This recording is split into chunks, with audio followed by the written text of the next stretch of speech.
10 months post-op, 10 months post-op, 10 months post-op, 10 months post-op, 10 months post-op, 10 months post-op. Hi YouTube, it is me again. Today's date is the 20th of August, 2019. As of the 15th of August, I was 10 months post-op. My stats are the ones that I can remember. Highest weight recorded 330.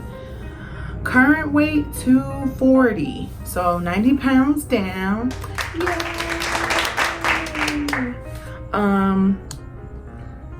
It's been a minute since I've been back on here. I say that every single time I'm gone and I come back because it's always a minute. The last time I think I recorded it was like 4 months ago. And I've lost like 20 pounds since then. My weight loss has definitely absolutely slowed down, which is totally fine by me. I'm still very happy with all my progress so far. As I said, I currently weigh 240 pounds. This is the smallest adult weight that I've been in my entire life, that I can remember anyway. So what has been happening? I recently watched my last video to kind of get a refresher of what I talked about in that video. Let me start with the acid reflux. Even 10 months out, I still have acid reflux. I talked to my surgeon and he said that it's something that should not be happening every single day, but it is still happening at least once a day. So I might have to continue to take the omeprazole, which is the acid reflux medicine, for an extended period of time. Because eventually, apparently, if you keep having acid reflux, it can cause cancer to your esophagus. And I didn't have those issues before, so I really don't want to have those issues post-op. So yeah, it's very annoying and it does still hurt when you have the acid reflux, because it feels like something is just like sitting in your chest and it just burns. So that part is not too fun. Hair loss. Always a question. 10 months out, I am still losing a very large amount of hair. I just washed my hair the other day. There was a lot of hair that came out in the shower, and then a good deal of hair that still came out in the when blow drying. So, but to be fair, I will say I have started taking my vitamins, but I'm still not as consistent, and my protein is still extremely low. I need 70 grams of protein every day. I'm barely getting 70 grams every day. So I can't be mad if I'm not doing what I'm supposed to do. My water has increased dramatically. I do drink good enough water on a regular basis. I must admit that last week I was down for the count because I had tonsillitis. I thought it was strep, but it was tonsillitis. I lost 10 pounds in 5 days. Couldn't eat, couldn't drink. So I'll attribute that to my finally reaching my 240, because I was stuck at 249 for like ever. So yay! I didn't die. I felt like I was dying. It was brutal. One of the questions that a lot of people ask is, do they think I'm getting sicker because since I had surgery? And I had to really think about that question, because I don't know if I'm getting sicker. I don't think that I'm getting sicker because of surgery. I do believe that my immune system is pretty much messed up since surgery. It's still just like adjusting to the new body, and then the fact that I'm not as consistent as I should be with my vitamins and my minerals and every other thing that I naturally lack. I do believe my body is still struggling to kind of catch up and get me back normal. So that is what I think. I don't think I've been more sick or less sick since surgery. I think it's been the same, but I think the recovery time is definitely taking a little longer because my body is not up to par, because I'm not taking my vitamins. So take your vitamins, drink your water, eat your protein. Easier said than done. It's just the way of the world. I will say I have increased my protein, but it's still not enough as I need in order for everything to stay in place. As you can see, my hair, I'm not bald by any means. I still do have a short cut in the back. I probably will keep it just because I'm lazy. I still have a lot of hair. It just has thinned out dramatically, and then my edges are still pretty light, which I've been able to cover still. So it hasn't been that drastic, and it's not that severe when you think about the grand scheme of things, about losing 90 pounds, about feeling better, living better. I would do it again in a heartbeat. It wasn't that big a deal. What else? as I said in the last video, I know a good deal of people that I know, a handful of people who actually are in the process of going through the steps of getting this surgery. I'm so excited for them. I don't regret it. I would do it again and suggest it over and over again.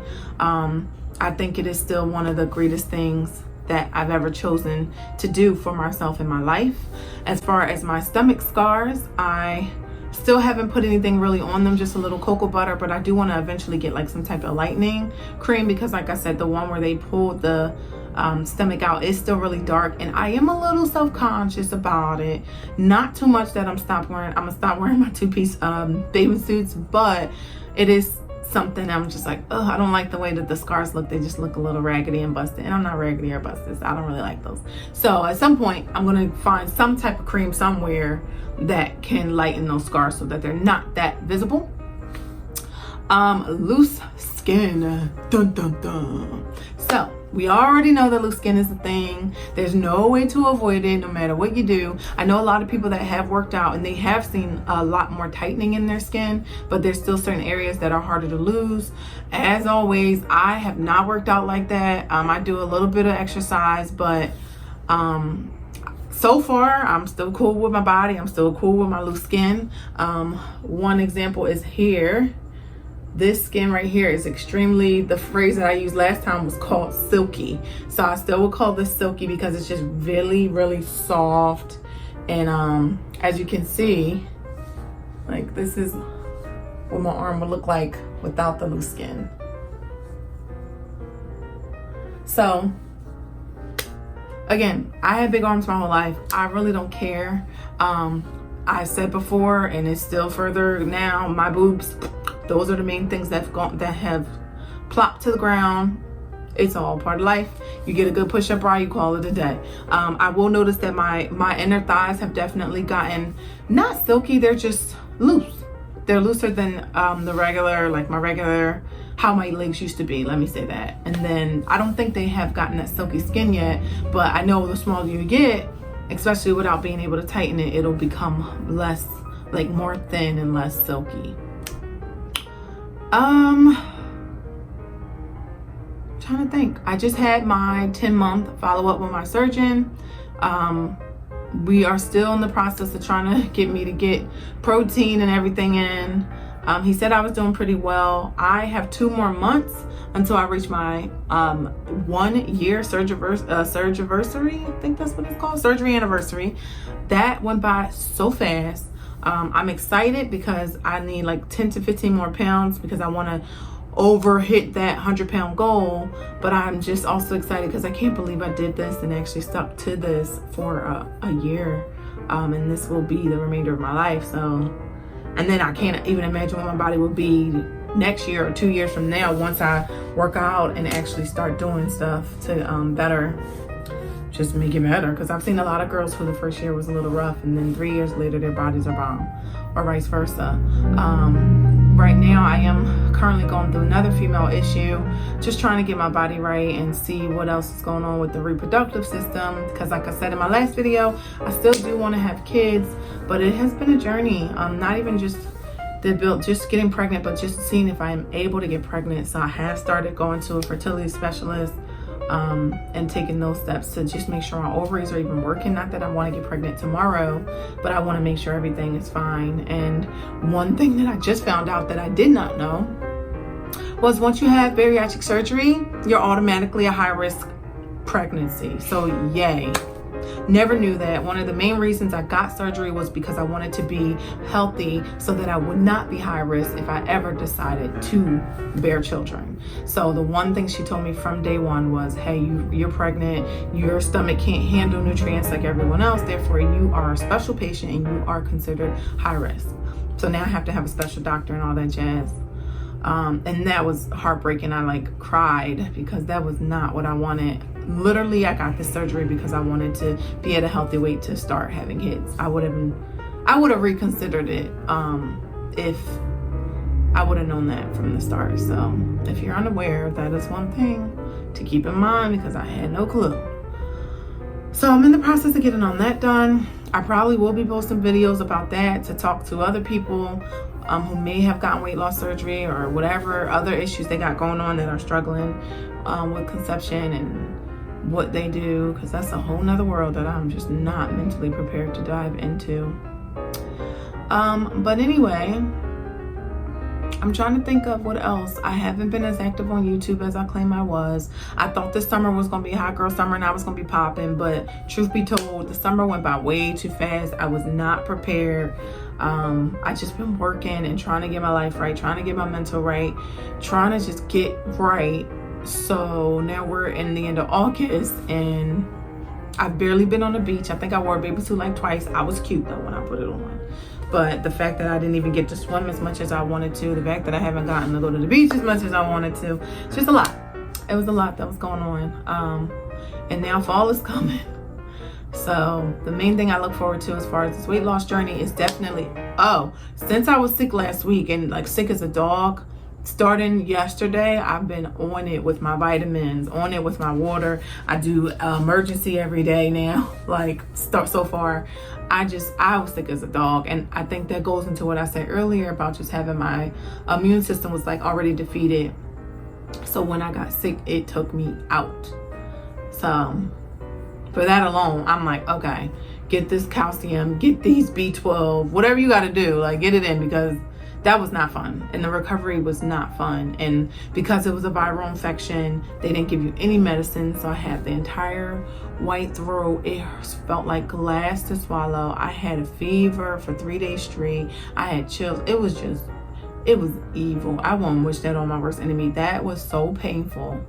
And I lost 10 pounds in 5 days. Like, it was just brutal, brutal, brutal, brutal. Something on my knee. What else is going on? Has anything changed in my life? As far as, somebody asked me that today, do people treat you different? No. I still got the same friends I've been had. I feel like people support me, but I don't know if they're being fake or not. And if so, that is their problem, not mine. But yeah, I've seen no difference in the way people treat me. Even in the street, to be honest, like I thought that being a little smaller, people would treat you better or worse or different. I feel like it's the same. I get ignored the same way I always do being a black girl. I don't know. It's the same. I don't see a difference. Maybe once I'm not getting that small. I plan to be like 180 max in my life, but my real goal is just to be 199, just to say I'm 100. But I'm cool with the 200 pounds. So maybe at 200 pounds, the world is still mean to you. I don't know. But I definitely thought that being a little smaller, people would be different. And maybe that was my fault. I don't know. You always want to be smaller. You've been big your whole life. You thought that being skinny or being smaller was a bigger deal. Who knows? Maybe when I get a tummy tuck and my BBL and my breastlet, you think they'll probably be nicer to me then. I'm gonna go with that. That's like another 10 years from now though, so no hope. And my boyfriend would kill me. Anyway, we are at 14 minutes. I think that's pretty much it. Let me know if you have any questions. Again, thank you so very much to all the people that have been supporting me. Thank you for all the new Instagram followers, all the new on my personal page and my weight loss page. I will insert my 2 handles below. Please feel free to follow me. I definitely follow back. I answer all questions as best as I can. I'm definitely going to go on today when uploading this video and answer the questions in the comments below. I have not been as active. I am so sorry. But I really do appreciate all y'all supporting me. I think I'm at 1,100 followers now, and that is so awesome. It's clearly not a celebrity status, but I appreciate whoever follows and subscribes like y'all. It means so much to me. So thank you, and that's all. And let me know if there's something you want me to answer that I haven't. And I love you, and I thank you guys, and I'll talk to you later. I probably won't be back to a year because I'm hoping I get the 100-pound goal, and you guys will see my awesome 100-pound photo shoot. You know I got to do one. You know. Talk to you later. Bye.